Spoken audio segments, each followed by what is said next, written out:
The message came from a dying world. It traveled across the black emptiness of space for 3 days before it reached Station Orion 9. The station floated at the center of the galaxy, a place where 12 different alien species came together to talk and make decisions. They called themselves the Galactic Assembly, and they believed they were wise. The message was simple. It was a cry for help. On the planet called Valora Prime, 800 million people were dying. Their air was turning to poison. Their water was making them sick. Their children were coughing blood. 50 years ago, aliens had come to their world to dig for metals and minerals. They had taken what they wanted and left behind their machines and their waste. Now that waste was killing everything. The Velorans were not a powerful people. They had no spaceships. They had no weapons that could threaten anyone. They were simple farmers and builders who had looked up at the stars with wonder, never knowing that those stars held beings who saw them as worthless. Elder Vorel stood at the center of the great assembly hall. He was tall and thin, with gray skin and eyes that showed no feeling. He had led the assembly for 60 years, and he had seen many worlds ask for help. He had learned that help was expensive. The planet Valora Prime has sent a request for aid, he said. His voice was flat, like he was reading a list of numbers. The cost of intervention would be significant. Ships, supplies, medical teams, atmospheric processors. The investment would take decades to recover, if it could be recovered at all. Around him, representatives from 12 species listened. Some had scales. Some had fur. Some looked almost human but were not. They all had one thing in common. They were thinking about cost. "What do the Valorans offer in return?" asked a representative with 4 arms and black eyes. "Nothing," said Elder Vorel. "They have no technology we need. No resources we cannot find elsewhere. No strategic value." The chamber was quiet. Everyone understood what this meant. "Then we vote," said Vorel. One by one, the species voted. 11 voted no. They would not help. They would place a quarantine around the planet instead. No ships would be allowed to go there. The Valorans would be left to die alone. Only one species voted yes. The humans. Diplomat Han Minho stood in his place, his hands shaking with anger. He was young for a diplomat, only 32 years old. He had joined the Earth Federation because he believed the galaxy could be good. Today, that belief was breaking. "You cannot do this," he said. His voice echoed in the silent hall. "These are people. Living, breathing people. They have families. They have dreams. And you are going to let them choke to death because they have nothing to give you?" Elder Vorel looked at him with something that might have been pity. "Humanity has been part of our community for only 40 years. You are still young. In time, you will understand. The galaxy is vast. Resources are limited. We cannot save everyone." "We can save them," Minho said. "We have the ships. We have the medicine. We just have to choose to go. And if you do," Vorel said, "Earth will face consequences. Sanctions. Embargo. Perhaps worse. Is one planet of strangers worth the future of your own people?" Minho wanted to scream. He wanted to flip the table and call them all monsters. But he was a diplomat. He had to be calm. So, he simply said, "Yes." The assembly did not change its vote. That night, the news reached Earth. People watched on their screens as reporters explained what had happened. A planet was dying. The galaxy had said no, and there was nothing anyone could do.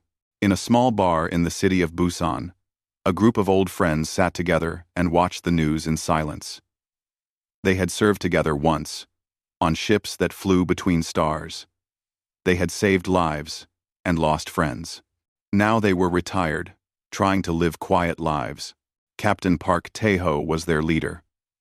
He was 53 years old, with gray hair and a face full of lines from years of hard decisions. He watched the screen and felt something burning in his chest. It was an old feeling. He had felt it every time someone told him that some lives mattered less than others. Next to him sat Dr. Kim Yuna. She was a doctor who had spent her life healing people on the edges of space. She had seen plagues and disasters. She had held dying children in her arms. When she saw the images from Valora Prime, tears ran down her face. "This is wrong," she whispered. "This is so wrong." Lieutenant Cha Woo-sung slammed his glass on the table. He was younger than the others, hot-blooded and quick to anger. "We have to do something. We cannot just sit here." Engineer Baek Sujin was quiet. She was always quiet. She thought before she spoke. Finally, she said, "If we go, we might not come back. Earth might turn its back on us too. Then let them." Woo-sung said. Taeho said nothing.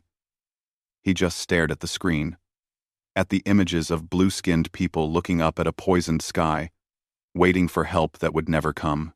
His phone rang. He answered it. The voice on the other end belonged to someone very powerful, someone who could not say what they truly wanted in public. "Captain Park," the voice said. "We cannot officially do anything, but unofficially, we have a ship, and we need a captain. Someone who does not care about the rules. Someone who believes that every life matters." Taeho looked at his friends. They were all watching him. They already knew his answer.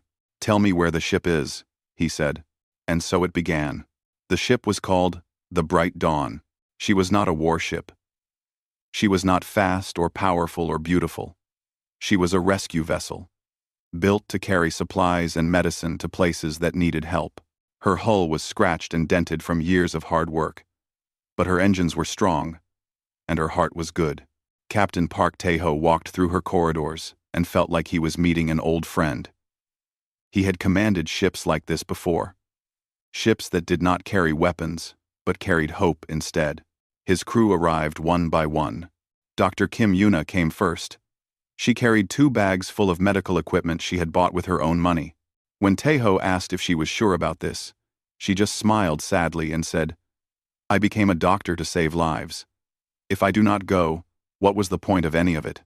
Lieutenant Cha Woo-sung came next, walking with the confidence of a man who had already made peace with death. He was the best pilot Taeho had ever known. He could fly through an asteroid field blindfolded. When he saw the ship, he laughed. "She is ugly," he said. "I love her already." Engineer Baek Sujin arrived quietly, carrying a toolbox that weighed more than she did. She walked through the engine room, touching the machines with gentle hands. "The ship is old," she said, "but I can make her fly.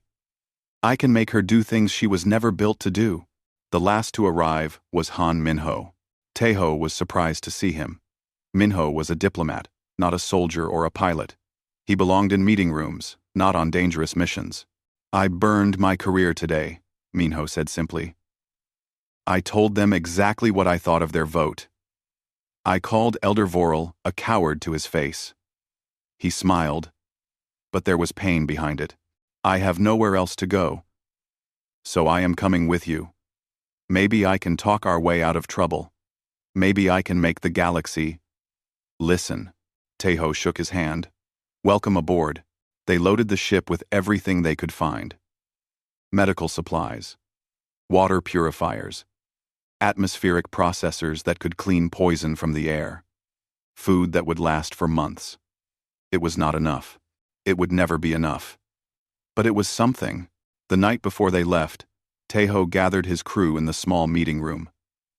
The lights were dim. Everyone looked tired and afraid, but no one looked like they wanted to turn back. "I need to be honest with you," Taeho said. "This mission is against the law. The Galactic Assembly has forbidden anyone from going to Valora Prime. If we are caught, we will be arrested.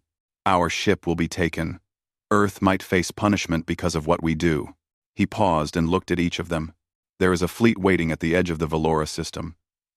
Admiral Bryn commands it. She has orders to stop any ship that tries to pass. She has the weapons to destroy us in seconds." Woo-sung laughed nervously. So we are flying into a death trap to save people nobody cares about. And if we succeed, our own planet might hate us for it? Yes, Taeho said. Good, Woo-sung replied. I was worried this would be boring. Yuna shook her head. How many will die if we do not go? Millions, Minho said quietly. The reports say the atmosphere will become completely toxic within 6 months. After that, nothing will survive. The room was silent. Sujin spoke up. I have a question. Why us? There are bigger ships, stronger crews. Why did they choose us? Taeho nodded. It was a fair question. Because we are expendable. If we fail, Earth can say we acted alone. They can deny any connection to us. We are ghosts. Sujin. We do not exist. Then let us haunt them, Yuna said. They launched at midnight, when the sky was dark and no one was watching. The bright dawn rose slowly through Earth's atmosphere, her old engines groaning with effort. Woo-sung guided her gently, like a rider calming a nervous horse. As they left Earth behind, Taeho stood at the bridge window and looked back at the blue planet. He wondered if he would ever see it again. He wondered if anyone would remember them. Captain, Sujin's voice came through the speakers. We are receiving a transmission from Earth Command. Put it through. A voice filled the bridge. It was the Secretary General, the same person who had called Taeho in the bar. Captain Park. I want you to know that what you are doing is illegal, unauthorized, and extremely dangerous. The Earth Federation has no knowledge of your actions and will not protect you. There was a pause. But between you and me, off the record, God bless you all. Save those people. The transmission ended. Woo-sung whistled softly. Well, that was almost inspiring. The journey to Valora Prime would take 8 days. 8 days of flying through empty space, knowing that death waited at the end. 8 days of wondering if they were heroes or fools. On the 3rd day, they intercepted a transmission from Valora Prime. It was weak and broken, filled with static. But they could hear voices, crying, praying, begging for someone, anyone, to come. Yuna listened with tears in her eyes. Children, she whispered. I can hear children. Taeho put his hand on her shoulder. We are coming. On the 5th day, scanners detected the galactic fleet ahead. 12 warships, each one powerful enough to destroy a small moon. They formed a perfect line at the edge of the Valora system. A wall of metal and fire. There she is, Woo-sung said grimly. Admiral Brin's. Blockade. Minho stared at the screen. Can we go around them? No, Sujin said. They have sensors everywhere. They will see us no matter which way we go. And Taeho sat in his captain's chair and thought. He thought about the children crying on Valora Prime. He thought about Elder Voral's cold eyes. He thought about every time someone had told him that some lives were worth less than others. Then he made his decision. We go straight through, he said. No weapons, no shields. We fly right at them, and we do not stop. Woo-sung turned to look at him. Captain, they will kill us. Maybe, Taeho said. Or maybe they will have to explain to the entire galaxy why they destroyed a ship full of medicine and doctors who just wanted to save lives. He stood up and looked at his crew. The galaxy is watching. Let us show them who we are. The galactic fleet hung in space like a row of angry gods. 12 warships, each one 3 times the size of the bright dawn. Their weapons glowed with blue fire, ready to destroy anything that came too close. In the center was the flagship, a massive vessel called the Iron Silence. That was where Admiral Brin commanded her fleet. On the bridge of the bright dawn, everyone was quiet. The only sound was the soft hum of the engines and the beating of nervous hearts.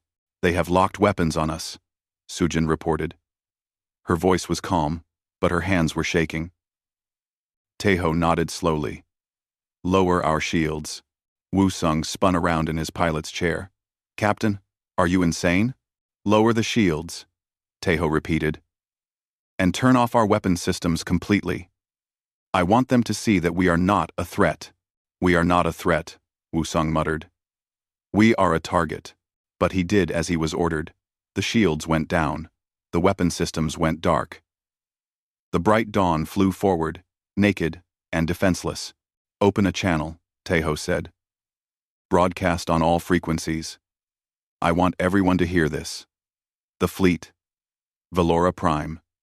The Galactic Assembly. Everyone. Minho activated the communications system. A light turned green, showing that the entire galaxy could now listen. Taeho stood up straight and spoke clearly.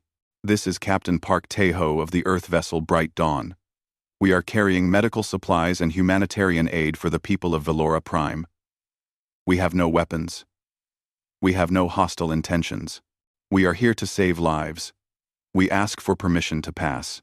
For a long moment, there was only silence. Then, a voice answered. It was female, strong and commanding, but with something sad underneath. Captain Park. This is Admiral Bryn of the Galactic Fleet. You are entering a restricted zone. By order of the Galactic Assembly, no ships are permitted to approach Velora Prime. Turn back now, or we will be forced to stop you. Admiral, Taeho said, there are 800 million people dying on that planet. Children are choking on poison air. Families are watching each other die. We have the medicine and equipment to help them. All we need is permission to pass. Permission is denied. Minho stepped forward. Admiral Bryn, my name is Han Minho. I am a diplomat from Earth. I know you have orders. I know you are bound by the Assembly's decision, but I am asking you, as one person to another, to look at what you are doing. You are blocking a ship full of doctors from reaching sick children. Is this really who you want to be? There was a pause. When Bryn spoke again, her voice was harder. Do not lecture me about morality, human. You know nothing about me. First, then tell me, Minho said. Another pause, longer this time. My people, the Torvani, were abandoned once too. 200 years ago, a plague swept through our world. We begged the galaxy for help. They said we were too poor, too unimportant. Millions of my ancestors died waiting for help that never came. Bryn's voice cracked slightly. I carry that memory with me every day. So do not think I feel nothing for the Velorans. Then let us through, Yuna said suddenly. She had moved to stand beside Taeho. If you know their pain, how can you add to it? How can you stand there with all your power and do nothing? Because that is the law, Bryn said. The law that holds the galaxy together. If I break it, even for a good reason, what happens next? Every species does what they want. Every captain ignores the rules they do not like. The order we have built falls apart. Maybe it should, Taeho said quietly. What? Maybe an order that lets children die deserves to fall apart. Maybe a law that values money over lives is not worth keeping. Taeho took a deep breath. Admiral, I am not going to turn around. I am going to keep flying toward Velora Prime. You can shoot me down if you want. You can destroy this ship and everyone on it. But you will have to do it while the whole galaxy watches, and they will see exactly what your precious order really means. The bright dawn continued forward. On the sensors, the distance to the blockade grew smaller and smaller. Captain Park, I am warning you. If you do not stop, I will have no choice. You always have a choice, Taeho said. On the flagship, Admiral Bryn stood on her bridge and felt the weight of the moment crushing her. Her officers looked at her, waiting for orders. Their hands hovered over weapons controls. Admiral, one of them said, they are within firing range. Should we shoot? Bryn watched the small, battered ship flying toward her. No shields. No weapons. Just a handful of humans who refused to accept that some lives did not matter. She thought about her ancestors. The ones who had died waiting for help. the ones who had looked at the sky and prayed for anyone to come. No one had come. Admiral? Your orders? Bryn closed her eyes. All ships, she said. Stand down. Her bridge crew stared at her in shock. Admiral, the assembly ordered us to. I know what they ordered, Bryn said. She opened her eyes, and there were tears in them. But there are some orders I cannot follow. Not today. Let them through. The weapons powered down. The ships slowly moved apart, creating a gap in the blockade, a path to Valora Prime. On the bright dawn, the crew watched in disbelief. They are letting us through, Sujin whispered. They are actually letting us through. Wusong laughed, half from relief and half from shock. I cannot believe that worked. Bryn's voice came through the speakers one more time. Captain Park, I have done what I can, but I cannot protect you from what comes next. The assembly will be furious. Earth will face consequences.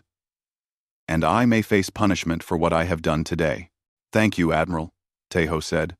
What you did matters. I hope so. I truly hope so.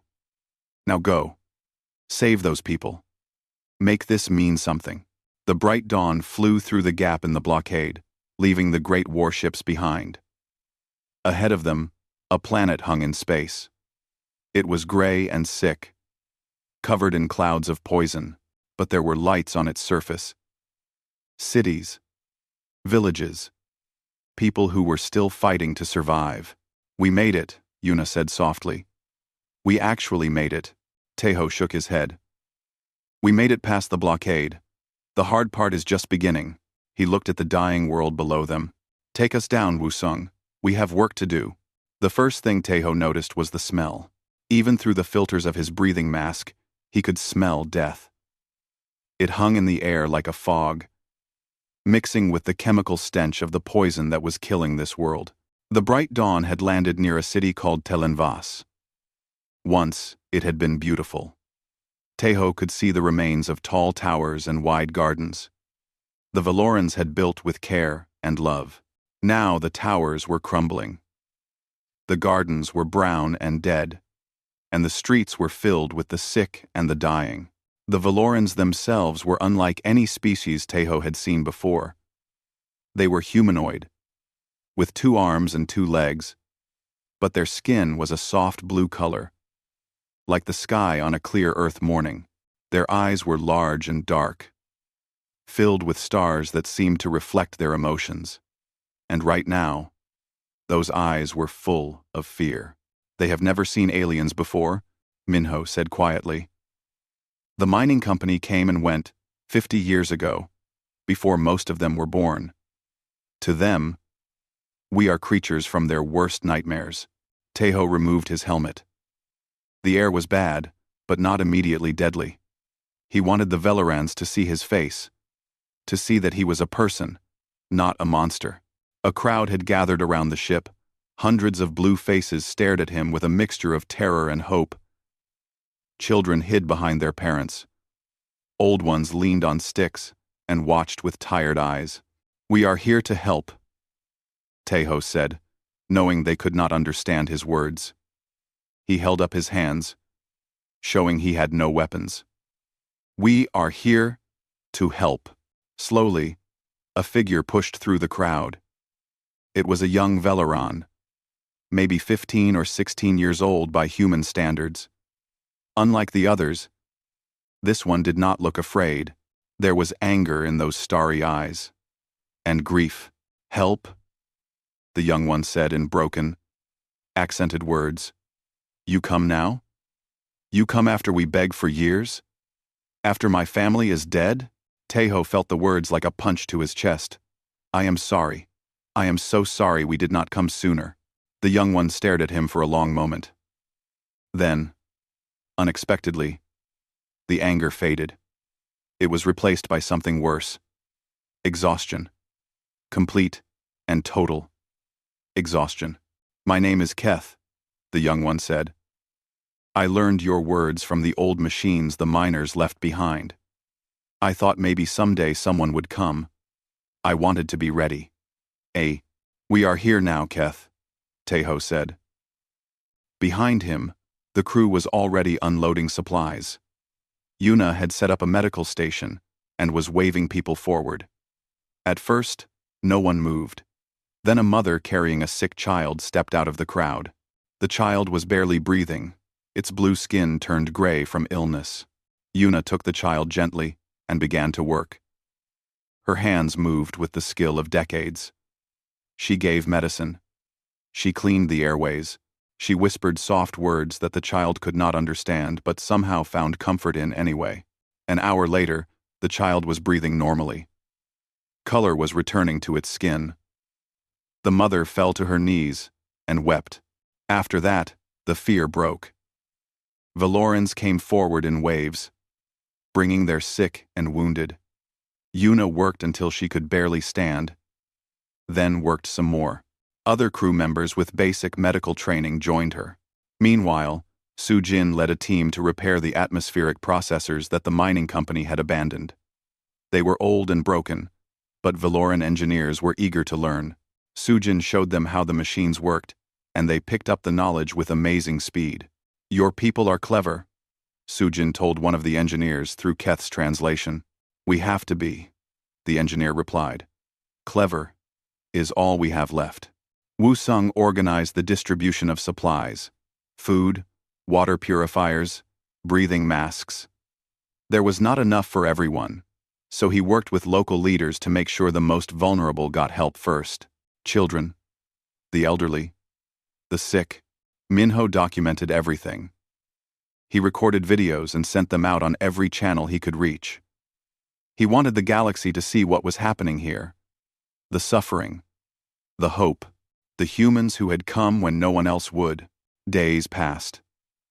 They blurred together into an endless cycle of work, sleep, and more work. Taeho lost track of time. All he knew was that there were people who needed help, and he would not stop until he had given everything he had. Keth became their guide and translator. The young Valoran showed them which villages needed help most urgently, which water sources were safe, which areas had been completely lost to the poison. One evening, Keth sat with Taeho on a hill overlooking the ruined city. The sky was gray and sick, but a few stars managed to shine through. "I used to believe in those stars," Keth said. "When I was small, my mother told me that good people lived up there, people who would protect us. I believed her until the day she died, calling out for help that never came." Taeho had no words that could fix that pain, so he just sat in silence, offering his presence. "Why did you come?" Keth asked. The others did not care. "Why do you?" Taeho thought about the question for a long time. "Because someone had to," he finally said. "Because where I come from, we have a saying: the measure of a people is not how they treat the powerful, it is how they treat those who cannot help them in return." Keth considered this. That is a strange belief, maybe, but it is what we believe. On the 7th day, Sujin came running to Taeho with fear on her face. She held a device that showed weather patterns. "Captain, we have a problem. A massive storm is forming in the north. The atmospheric instability is feeding it, making it stronger than anything this planet has seen in centuries. How bad? If it hits the populated areas, hundreds of thousands will die. Maybe more." Taeho felt his heart sink. They had come so far. They had saved so many. And now nature itself was coming to destroy everything. But he was not ready to give up. "How long do we have?" 36 hours, maybe less." Taeho looked at his crew. They were exhausted. They had given everything they had. And now, he was going to ask them to give more. "Get everyone together," he said. "We need a plan." The storm was a monster. Taeho watched it on the screens, a swirling mass of black clouds and lightning that stretched across the horizon. It moved slowly, but it moved with purpose. In 20 hours, it would reach the populated regions. In 30, it would kill everyone who could not find shelter. There was no shelter strong enough. "We cannot evacuate them," Wusung said. his voice heavy with despair. "We have one ship. One ship for hundreds of thousands of people. It is impossible." "Then we do not evacuate them," Tejo said quietly. "We stop the storm." Everyone stared at him. "Captain," Sujin said carefully, "you cannot stop a storm. It is not like fighting an enemy. It is nature." "Nuth. I know what it is." Tejo turned to face his engineer. "But you told me once that you could make this ship do things it was never built to do. I need you to do that now. Can the Bright Dawn's engines generate enough heat to disrupt the storm's formation?" Sujin's eyes widened as she understood what he was asking. "You want to fly into the storm and use our engines to break it apart from the inside. Can it be done?" Sujin was quiet for a long moment.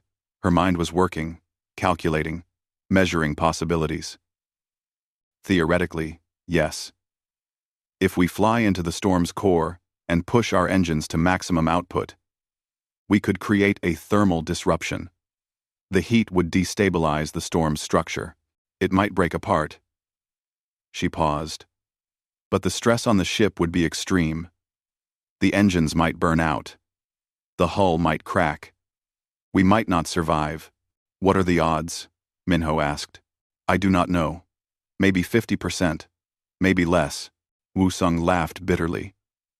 50% chance of dying to stop a storm. That is not a plan. That is a prayer. "It is all we have," Tejo said. Yuna stepped forward. She looked tired beyond words, but her eyes were clear. "I did not come here to watch these people die. If there is any chance at all, we have to take it." One by one, the crew nodded. "Then it is decided," Tejo said. "Sujin, prepare the engines for maximum output. Wusung, plot a course into the storm's center. Minho, keep broadcasting everything. I want the galaxy to see this." Keth stood in the doorway, having heard everything. The young Velaran's face was pale with fear. "You will die," Keth said. "You will die for us." Tejo walked over and put his hand on Keth's shoulder. "Maybe. Or maybe we will live, and your people will live too.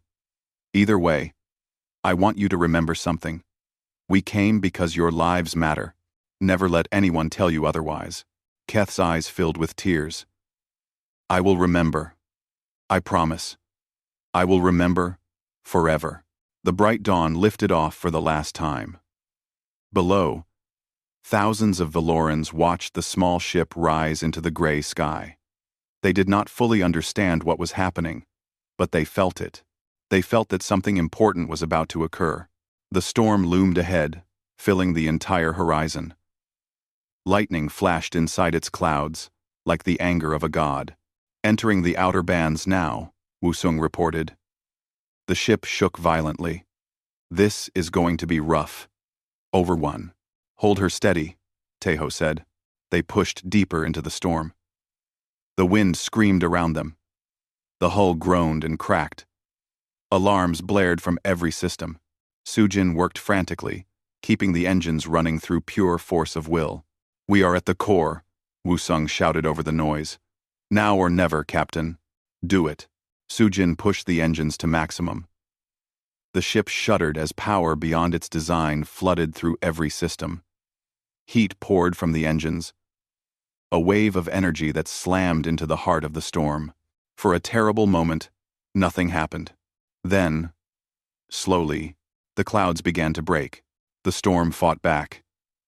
It raged and screamed, but the heat was too much. The careful balance that held it together was breaking. Piece by piece, the monster came apart. On the bright dawn, things were falling apart too. Fires broke out in the engine room. The hull cracked in a dozen places. Yuna was thrown against a wall and cried out in pain. "We are losing structural integrity," Sujin screamed. "We need to get out now." 2. "Not yet," Tejo said through gritted teeth. "Hold position. Just a little longer." The storm gave one final roar. Then, it collapsed. The black clouds scattered. The lightning faded. The monster was dead. "It worked," Wusung whispered in disbelief. It actually worked. Get us down, Taeho ordered. Now. Wusung tried to steer the ship, but the controls were barely responding. The bright dawn fell more than flew, plummeting toward a mountain range below. At the last moment, Wusung managed to angle the nose up. They hit the ground hard, sliding across rock and dirt, before finally coming to a stop. Then there was silence.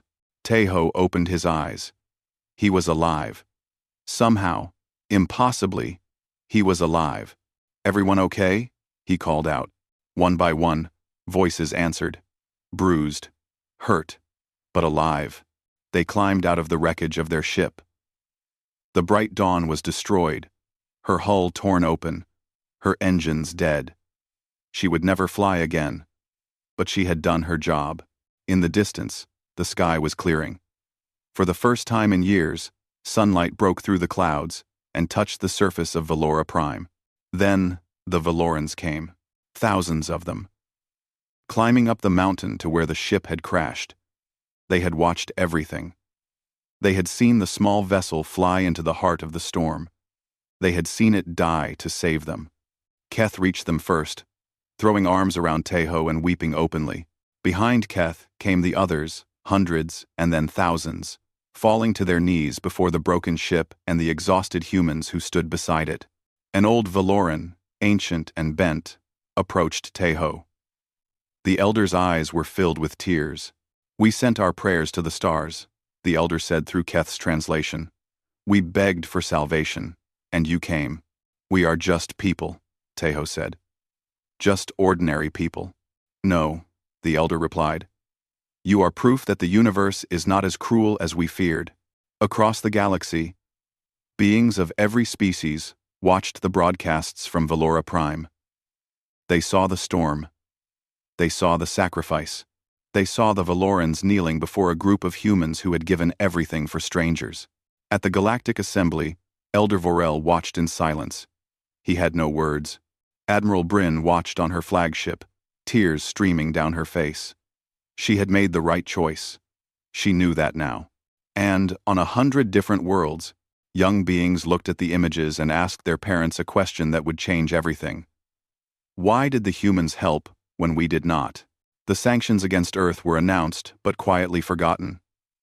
Aid ships from 3 different species broke from the fleet and headed toward Valora Prime. Then 5 more. Then 20. The galaxy had turned its back on Valora Prime. But it could not ignore what it had seen. It could not pretend that compassion did not matter. Months later, a new ship was built. They called it the Bright Dawn II. Its hull was stronger, its engines were faster, and on its side, painted in both human letters and Valoran script, was a single word: hope. At the launch ceremony, Captain Park Taeho stood before reporters and diplomats from a dozen worlds. Someone asked me once why we came, he said. Why we risked everything for people we had never met. People who could give us nothing in return. The answer is simple. We believe that every life has value. We believe that when someone cries for help, you answer. Not because it is easy, not because it is profitable, but because it is right. He looked up at the sky, at the stars that held so many worlds, so many lives. The galaxy is vast. There will always be someone suffering, someone calling out for help.